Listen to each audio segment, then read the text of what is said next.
Buenas tardes a todos, buenas tardes, noches. Muchas gracias por haber venido a estas horas a escuchar una conferencia aquí a la antigua Escuela de Empresariales, actual ya Facultad de Comercio de la Universidad de Madrid. La verdad es que una vez más nos encanta servir de anfitriones para las cosas que organiza el Club Emprende. Tenemos una estrecha colaboración y nos encanta porque nos trae siempre personas de muy alto nivel y siempre nos deja charlas y conferencias extraordinarias en las que todos aprendemos mucho. No voy a hablar más porque yo no quiero ser protagonista, creo que los protagonistas son Carlos y nuestro ponente Joao. Pues desde el Club Emprende, siempre antes de presentar a Joao, que hemos logrado hacer ahí un hueco en la agenda y traerle desde Porto. Sé que tiene una paliza encima grande. Ya sabes que paliza... Sí, ya lo sé. Desde el Club Emprende lo primero que tenemos que hacer también es reconocer el apoyo que recibimos siempre de la Escuela de Empresariales. Estábamos comentando antes que las partes buenas que tiene la universidad privada, pues parece que en esta universidad pública pues existen.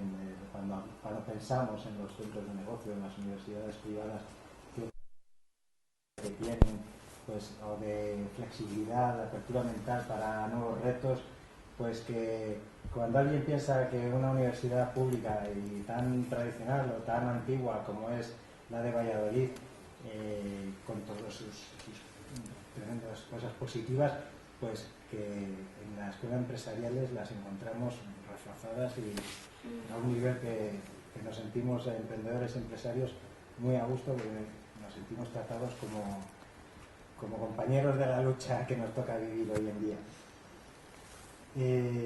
Así que muchas gracias, José Antonio, por recibirnos de nuevo y por tratarnos siempre como Joao Tavares, sé que lo pronuncio siempre mal, he intentado, no me llevo a pillar el contacto. Miguel me trae a corregir que es experto en estos temas. Es licenciado en Gestión de Recursos Humanos y Psicología del Trabajo por la Universidad de Porto de Portugal. Después hizo el posgrado en Gestión de las Relaciones Laborales en la Complutense de Madrid y profesionalmente en los últimos 18 años ha estado trabajando como cuadro medio y superior de gestión y administración de empresas y en recursos humanos de empresas portuguesas de nivel top. Se dedica a la consultoría de recursos humanos y es un especialista en temas de liderazgo, y hace unos días pues ha presentado su libro Lideranza VIP, Liderazgo VIP.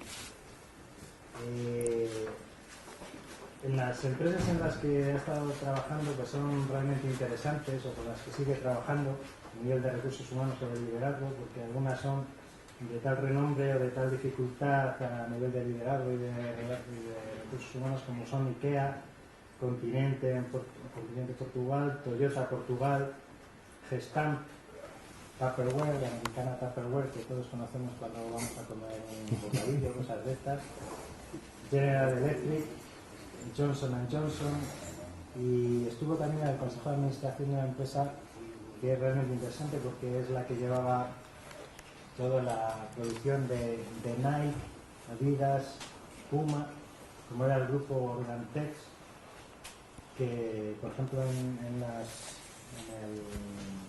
Olimpiadas fue Todas las Olimpiadas y la historia que te ha contado es del Mundial de Japón y Corea.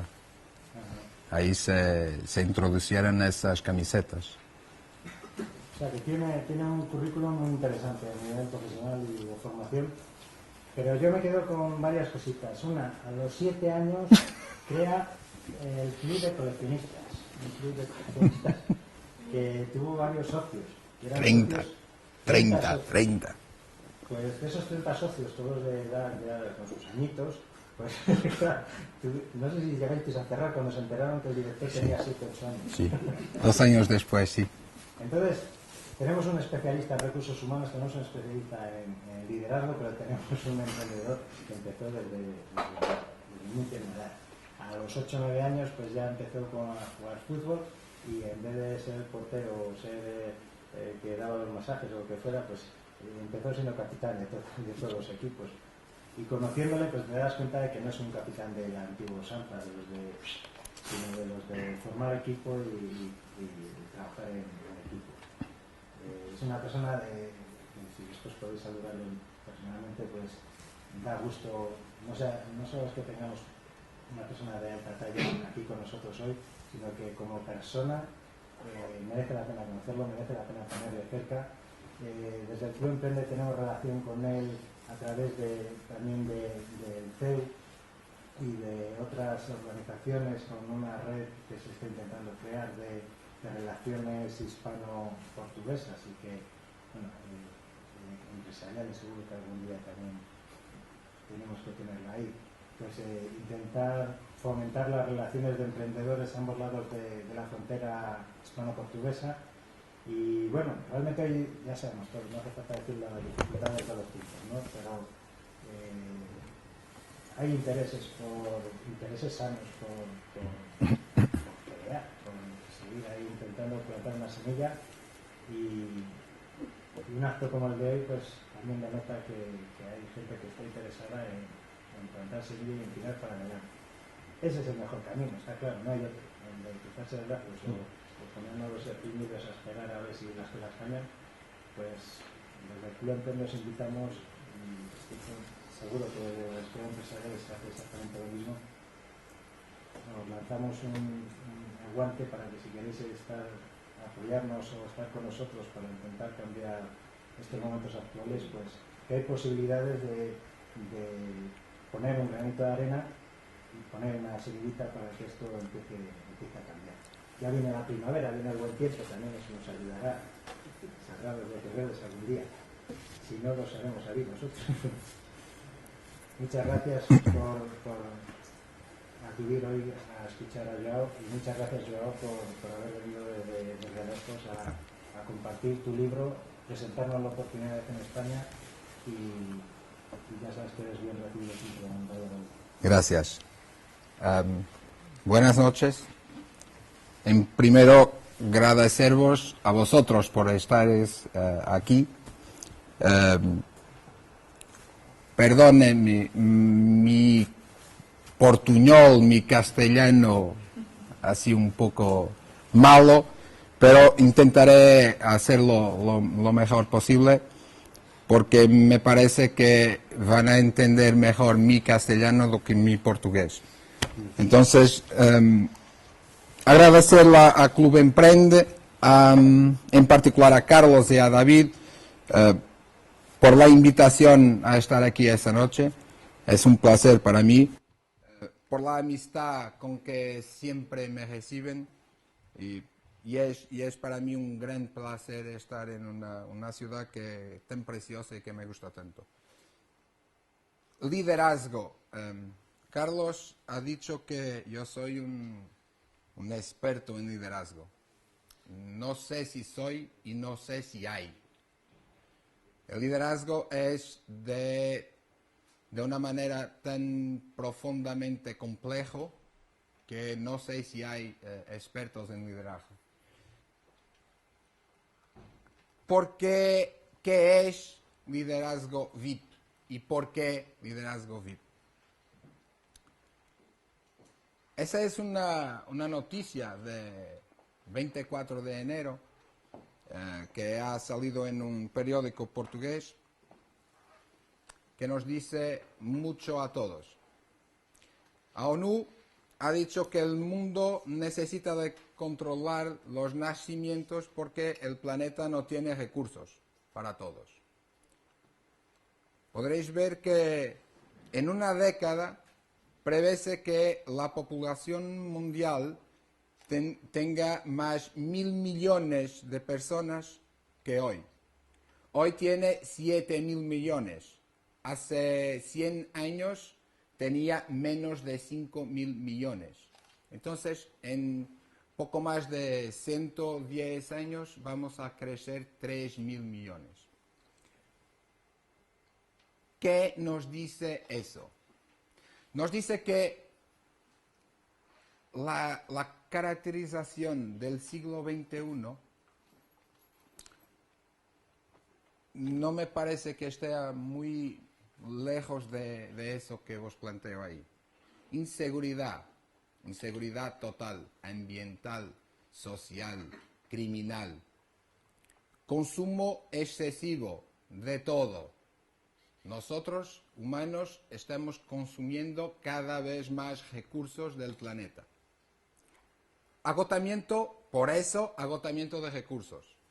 Y de recursos, todos. Sean minerales, naturales y hasta humanos. Crecimiento insustentable de la población. Desastres naturales cada vez más constantes y más peligrosos.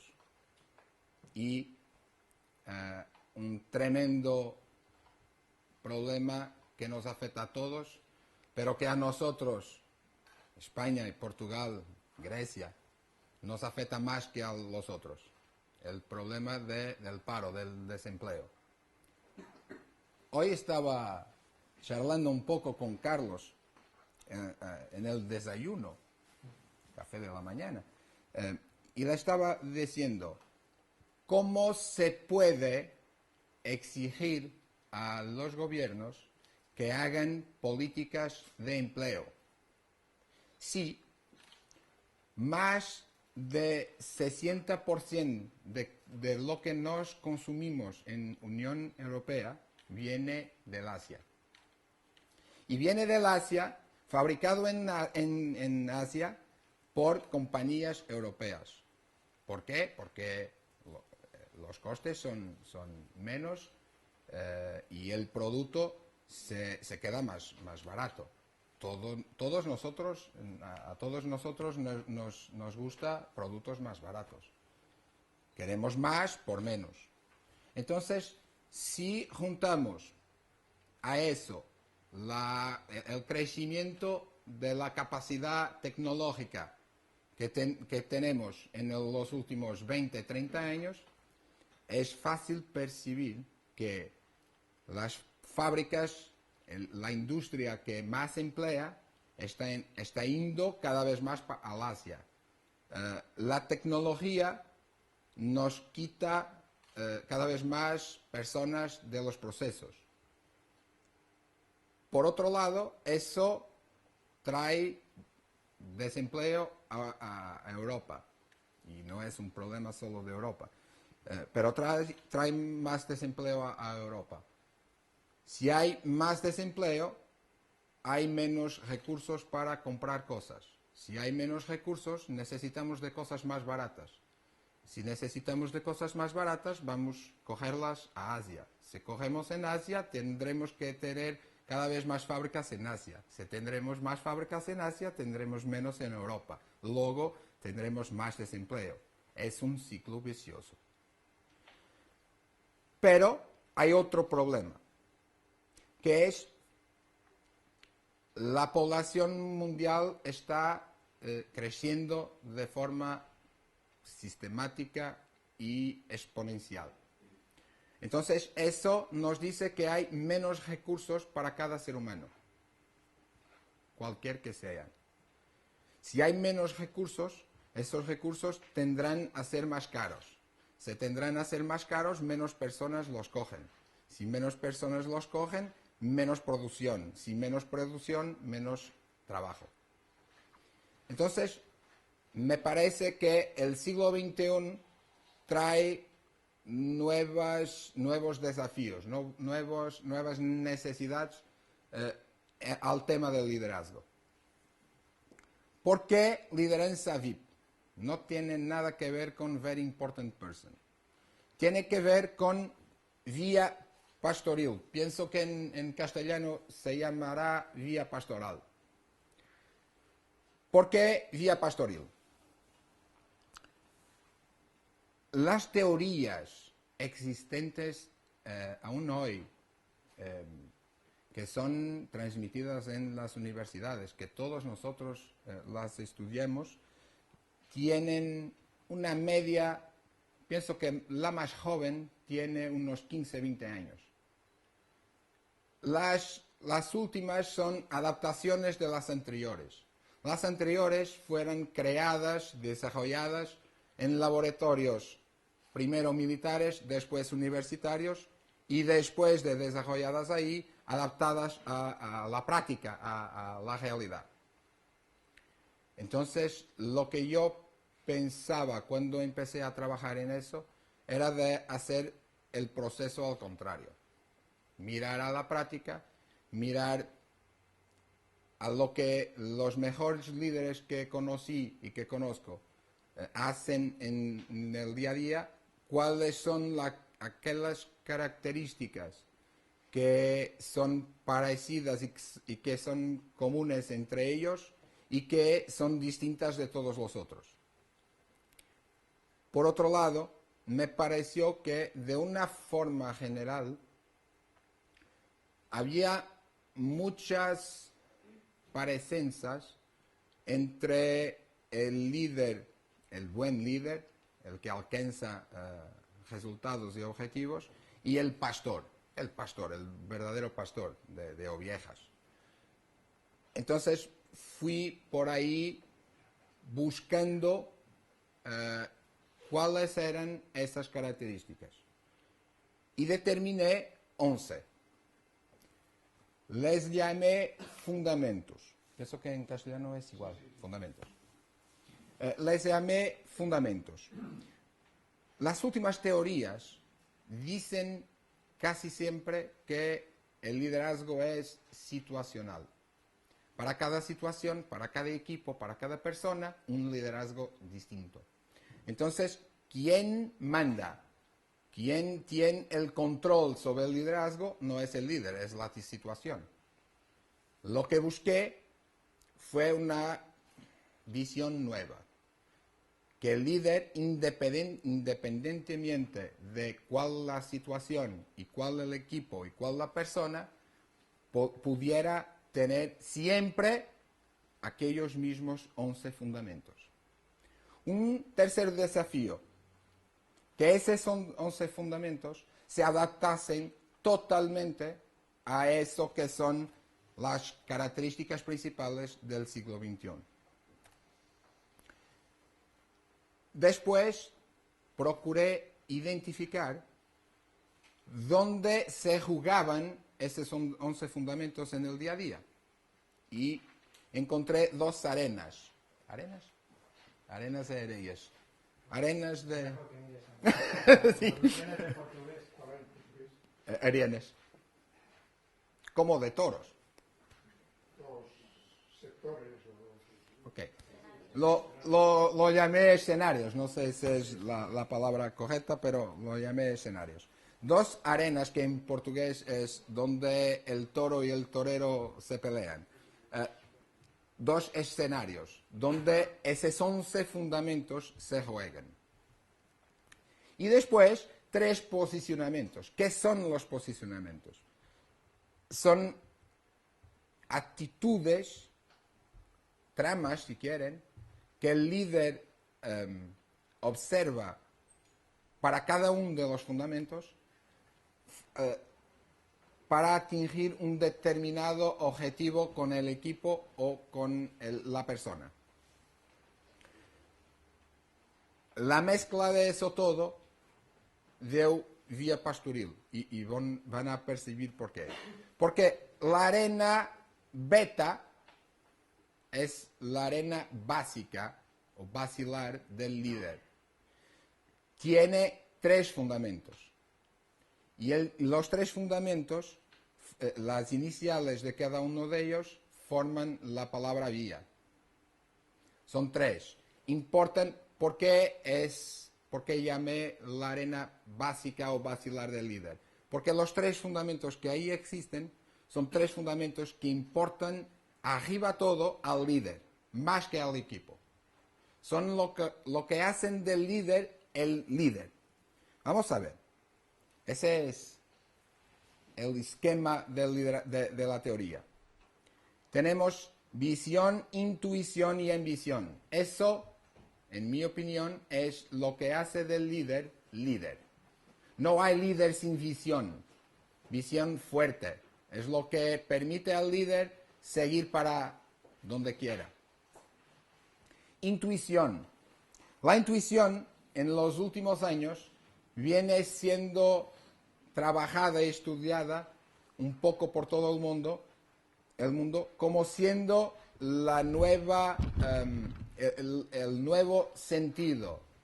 O sabéis que el ser humano tiene hasta ahora 5 sentidos: el olfato, el tacto, ¿es así? Sí.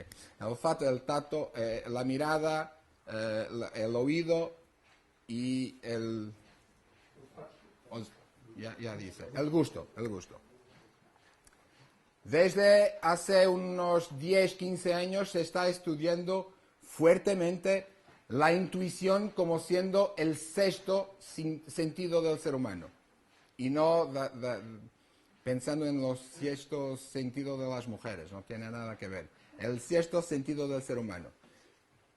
La intuición estuve presente en todos los líderes que yo he conocido, con quien he trabajado, y todos aquellos que yo he estudiado mismo sin los conocer. Ambición. Eso importa también y arriba todo al líder, más que al equipo.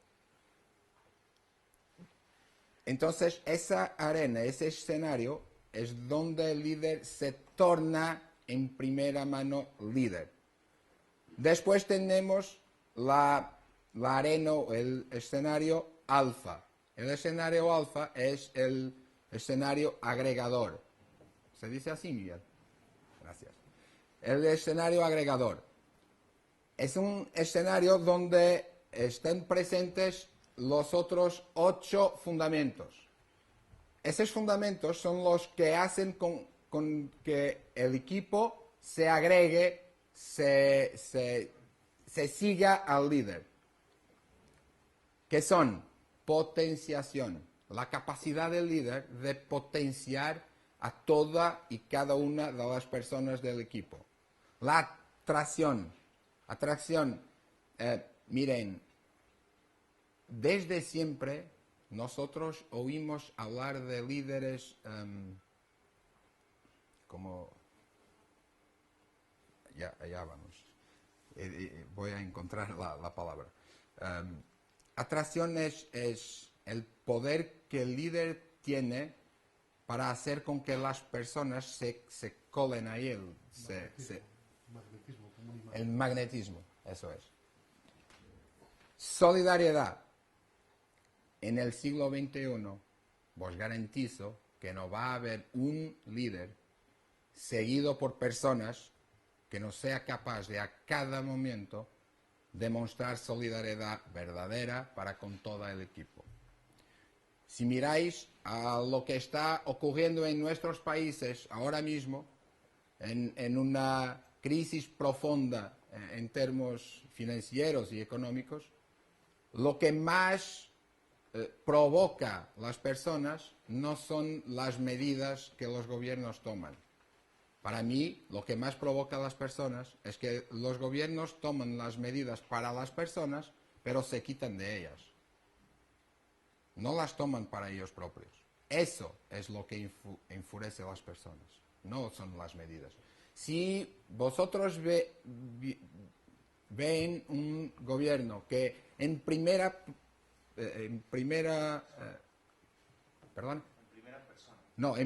plaza, perdón. El primer paso de ese gobierno es cortar los gastos del propio gobierno, aunque solo representen 1 o 2 millones. Si fuera así, las personas aceptarían las medidas de otra manera, pero no ven a pasar eso. Primero se va atrás de las empresas, atrás de las personas, y después el Estado, el gobierno, las asambleas, los diputados siempre escapan. Entonces, esa falta de solidaridad es una de las características que ningún líder que quiera verdaderamente ser líder en el siglo XXI va a poder dejar de tener. Después el trabajo. En Portugal decimos siempre que el único sitio donde el suceso viene antes del trabajo es en el diccionario. Nada más. Entonces, el líder del siglo XXI tendrá que ser un líder que demuestra en la práctica una capacidad de trabajar mucho superior a su equipo. Os voy a dar un ejemplo que algunos van a gustar, otros ni tanto, que es dos ejemplos. Mourinho y Cristiano Ronaldo. Unos van a gustar, otros no. Mourinho, tuve oportunidad de conocer a Mourinho en los primeros meses en que estuve en Oporto, entrenando el equipo, y una de las cosas que más marca quien trabaja con Mourinho es que Mourinho llegaba a su oficina en el estadio por las 7:30, 8 de la mañana y salía por las 9 o las 10 de la noche. Y estaba siempre trabajando. Entonces no había un único jugador que pudiera siquiera pensar en no dar el 110%. En un entreno, en el juego, siempre daban más que 100%. Y cuando no daban más es porque no conseguían. Cristiano Ronaldo es un buen ejemplo también, porque Cristiano, a pesar de que a mí personalmente no me gusta mucho Cristiano como persona, pero como profesional es increíble la capacidad de trabajo de él. Él trabaja más que todos los otros, sea en el juego, sea en el entreno. Es impresionante. Cuando Cristiano fue electo el capitán de la selección portuguesa, fue electo por eso, no por ser un buen jugador, más todavía porque trabajaba más que los otros y para el entrenador él era el ejemplo a seguir. Después, orientación. Piensen un poco, no estamos en tiempos en que las personas acepten tomadas de posición, decisiones, caminos en los cuales el líder dice vamos por ahí, pero no orienta, no explica, no da a las personas la libertad de cambiar de sentido, de rumbo. El líder del siglo XXI no puede decir cuál es el camino, debe orientar. Para mí orientación tiene que ver más con iluminación de las opciones. Piensen, imaginen esa sala totalmente oscura. Entonces el líder no tiene que decir, ok, para salir de aquí, salgan por la derecha y después van a encontrar la puerta. No, el líder tiene que arreglar una luz que ilumine la sala de forma que cada una de las personas encuentre su propio rumbo. ¿Okay? Eso es orientación. Resiliencia. En español, en castellano, ¿existe resiliencia? Resiliencia es a lo mejor la característica, el fundamento más importante de la teoría en lo que dice respecto al siglo XXI. Estamos en tiempos de cambio constante. Todo cambia a cada minuto. Lo que es verdad ahora, mañana por la mañana es mentira. A lo mejor luego por la noche es mentira. Los tiempos son difíciles. Carlos, cuando ha introducido el panel, ha dicho que es difícil, tendremos que seguir adelante, tendremos que salir de esa situación, tendremos que marchar en frente. es verdad, la situación es todavía muy, muy difícil y, en mi opinión, no va a mejorar, solo va a empeorar. Eso va a ser cada vez más difícil. Van a haber cada vez más competentes en el mercado. Van a haber cada vez más empresas. Cada vez que, no sé si en España se pasa lo mismo, pero en Portugal hay una política fantástica, que es cada vez que 10, 20, 30 personas son despedidas de una empresa, el primero que les dicen en las oficinas de empleo es: ¿por qué no montas tu propio negocio? ¿Por qué no avanzas para empresario? Entonces, hay una invitación constante a la creación de cada vez más empresas. Si podréis ver, cada vez que una persona crea una empresa, difícilmente esa empresa será productiva. Probablemente será una empresa comercial o de servicios. Entonces, pero si las fábricas, si las industrias están dejando Europa y si hay cada vez más empresas de servicios, ¿van a prestar servicios a quién? Entonces, el mercado será cada vez más difícil. Por eso yo digo que la más importante de las características del nuevo líder es la resiliencia, es la capacidad de mirar al problema, al obstáculo, y cambiarlo por un trampolín, cambiarlo por una cama elástica que nos permita ir enfrente, más alto, más lejos. Integridad. Estamos en el siglo de los valores.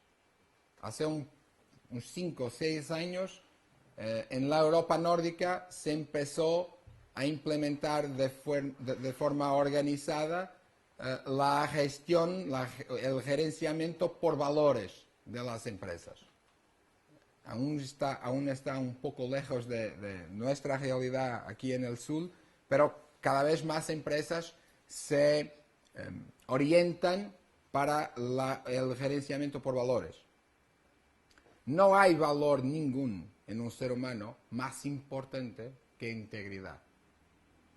La capacidad de hacer lo que es necesario de una forma correcta y sin pisar a nadie.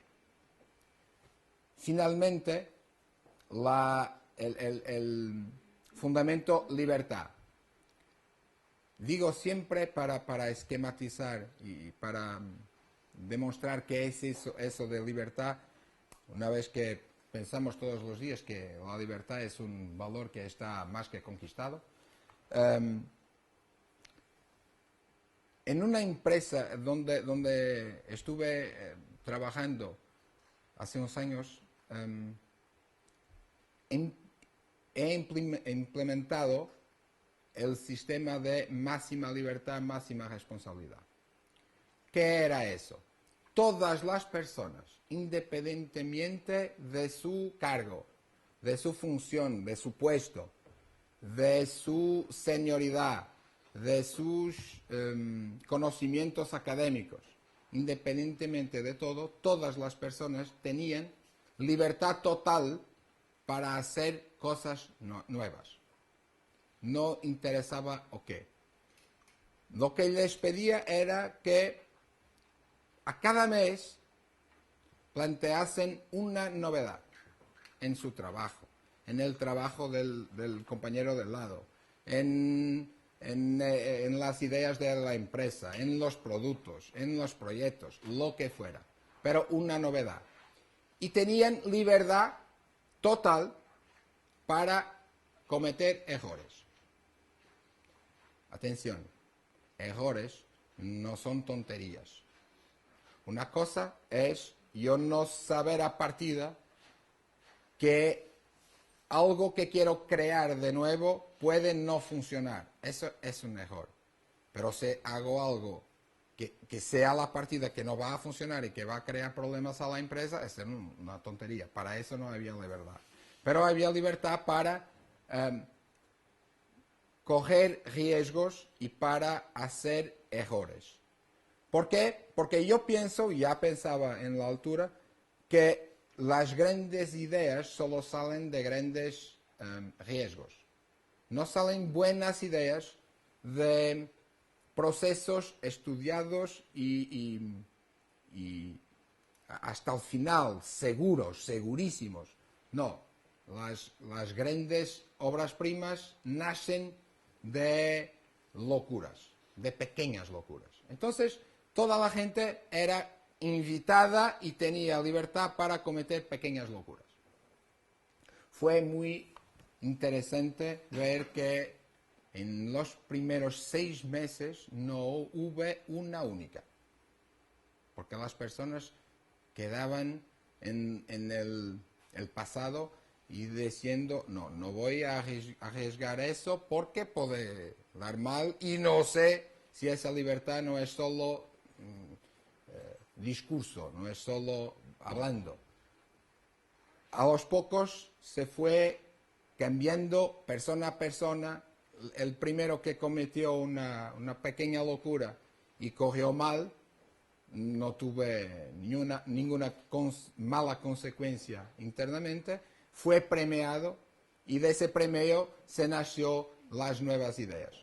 Para que puedan ver lo que ocurre cuando damos esa libertad a las personas, esa empresa creó, por ejemplo, para el Mundial de Fútbol de Corea y Japón, creó 2 técnicas de fabricación de tejido tan evoluidas y tan nuevas que ha permitido a Nike por un lado y a Adidas por otro hacer un gran marketing sobre las camisetas de las respectivas selecciones.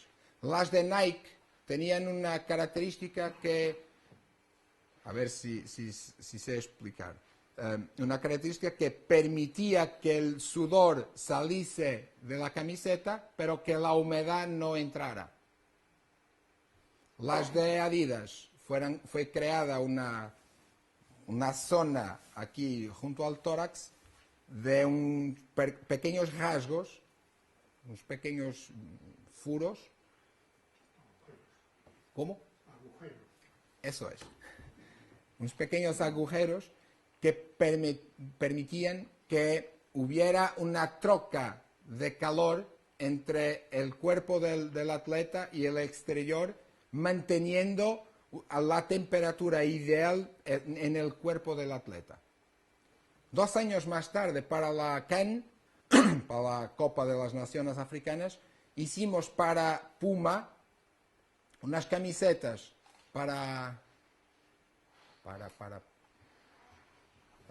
estaba pensando si me acordaba de la selección. Camarones, pienso que Camarones. Para Camarones, que era una camiseta que tenía ahí unos rasgos del lado. Los camarones son conocidos en África por los leones, eso es. ¿Leones de? Intomables. Eso es. Entonces, esos rasgos imitaban una garra de león, pero el objetivo no era imitar la garra del león, era refrescar el cuerpo del atleta cuando él corría. Todas esas ideas salieron de tonterías completas que nuestras personas atiraban para encima de una mesa. Porque Puma, Nike y Adidas, lo único que nos pedían era que en el Mundial, en los Olímpicos, en la CAN, pudiéramos presentar una camiseta totalmente nueva, totalmente innovadora, con nuevas características, pero no decían más que eso. Todo el resto era hecho por nosotros.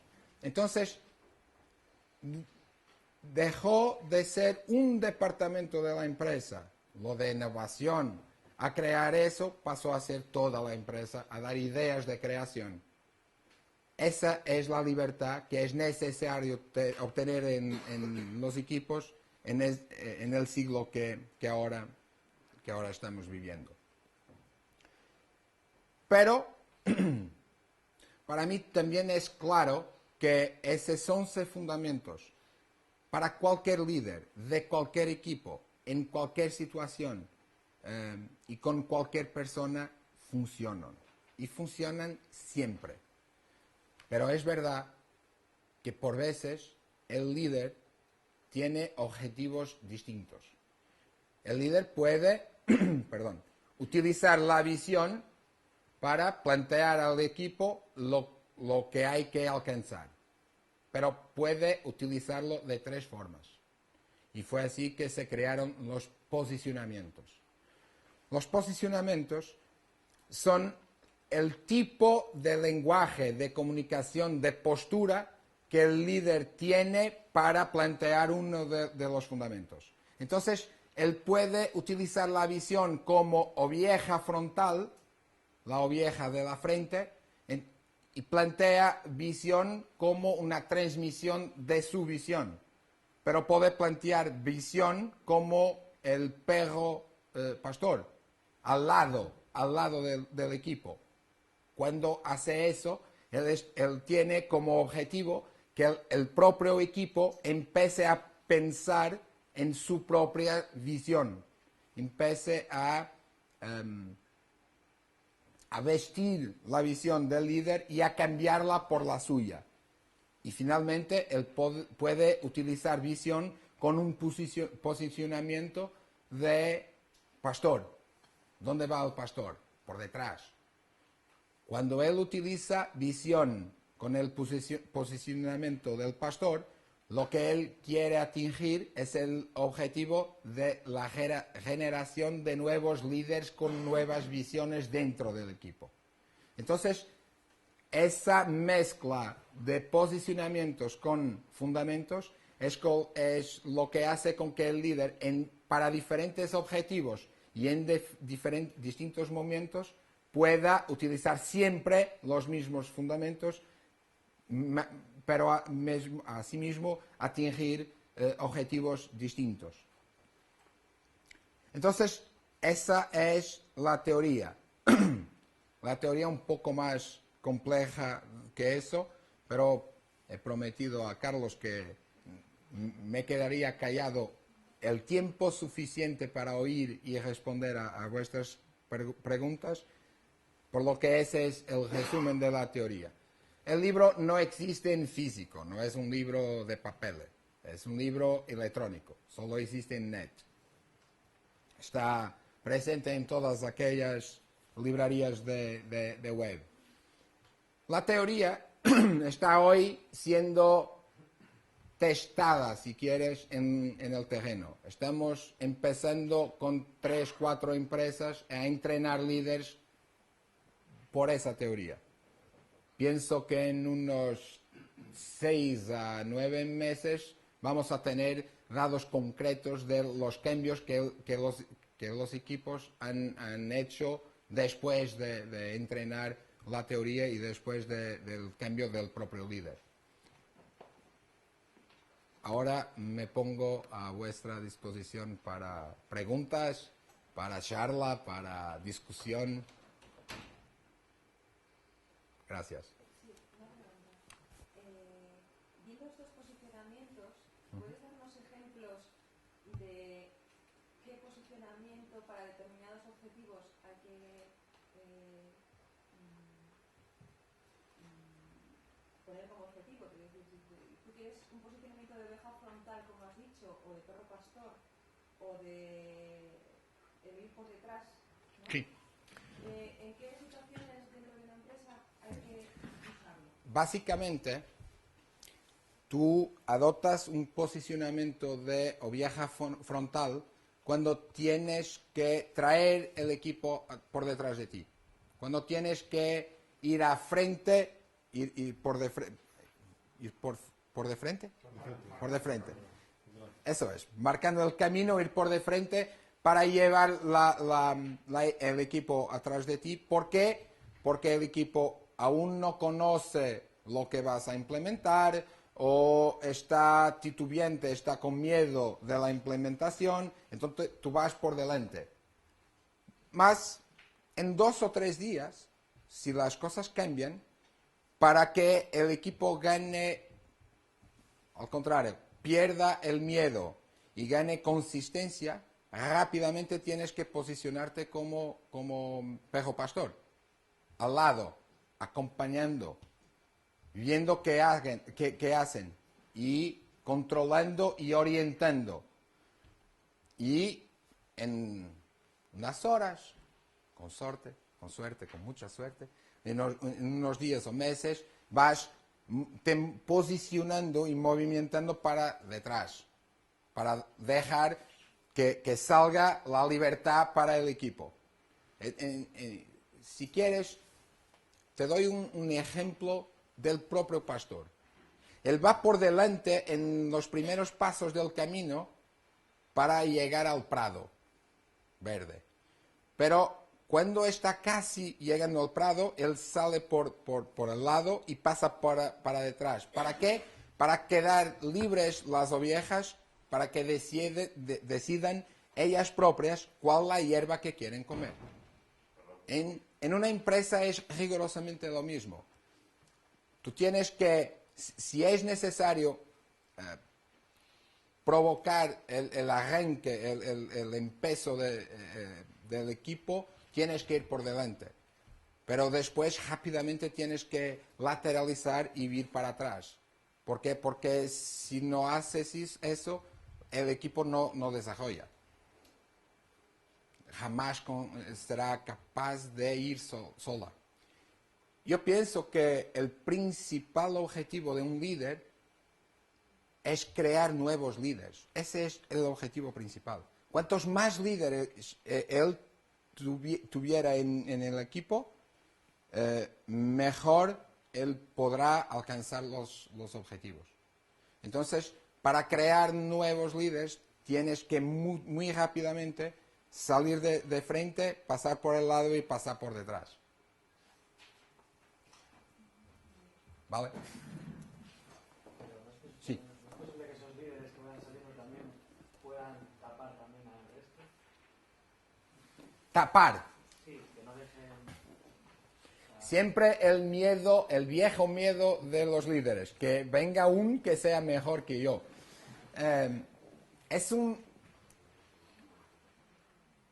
Para mí, toda la vida, siempre busqué a que cada uno de mis trabajadores, de los elementos de mi equipo, fueran líderes. ¿Por qué? Porque si él es mejor líder que yo, fantástico, tremendo, no tengo trabajo. Tengo tiempo para todo. Él hace el resto. Y cuando la empresa pensar que yo estoy a más y tengo que salir, no hay problema, salgo. Si la empresa no piensa que yo estoy por demás y si no piensa en el inmediato, hoy piensa de un día al otro. Te da igual si es muy bueno líder o no. Yo pienso que el problema de ese miedo que muchos líderes sienten es un falso problema. La verdad es que si hay un líder mejor que yo puedo al final aprender con él y gano algo. Yo siempre puedo ganar algo. No puedo ganar todo, pero eso jamás puedo ganar todo. Entonces, para mí es más una opción intelectual, emocional, do que un objetivo. Nunca tuve una situación en que el aparecimiento de un nuevo líder bueno en mi equipo me haya traído problemas. Jamás. Nunca tuve. Puede existir, claro. Pero eso, ¿qué es la vida? Es eso. Ese viejo problema del ser humano. Hoy hablábamos sobre eso. El ser humano tiene una obsesión terrible por la seguridad. Todo que hacemos, todo que hicimos, fue siempre buscando la seguridad máxima, la seguridad total. Pues lo que yo costumbro decir es, si queremos ser totalmente seguros, nos matamos. No pasa más nada. Acabó, estoy tranquilo y seguro. Aún así, es posible que alguien va a quitar mis huesos y movimentarlos a otro lado. Pero ya no siento. Vivir es inseguridad. Siempre. Solo consigo vivir feliz si aceptar que no hay seguridad, que no hay estabilidad y que el cambio es normal. Cuando acepto que el cambio es normal, que todo es inseguridad, no tengo más nervios. Estoy tranquilito. No pasa nada. Controlo a todo. ¿Por qué? Porque no va a pasar más lo que cambio. Gracias.